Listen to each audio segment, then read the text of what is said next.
సూర్యాపేట పట్టణంలోని సద్దల చెరువును పర్యాటక ప్రాంతంగా తీర్చిదిద్దేందుకు ప్రతిపాదనలు రూపొందించాలని రాష్ట్ర పర్యాటక సంస్థ చైర్మన్ పటేల్ రమేష్ రెడ్డి అన్నారు.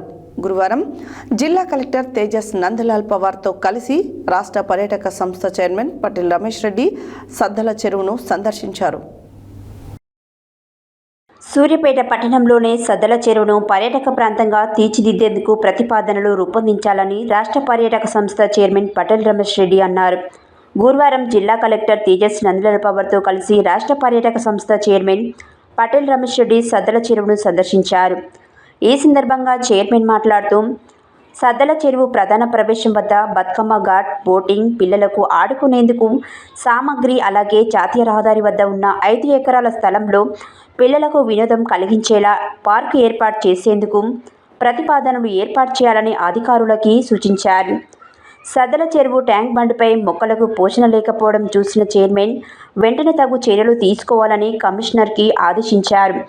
పిల్లలకు, పెద్దలకు ఆహ్లాద వాతావరణం కలిగించేలా, పిల్లలు ఇంటిని మర్చిపోయేలా ట్యాంక్ బండ్ తీర్చిదిద్దాలని చైర్మన్ అధికారులకు తెలిపారు. ఈ కార్యక్రమంలో పర్యాటక శాఖ అధికారి Vidyasagar, RDO Venumadhav, irrigation, municipal engineering అధికారులు, సిబ్బంది తదితరులు పాల్గొన్నారు.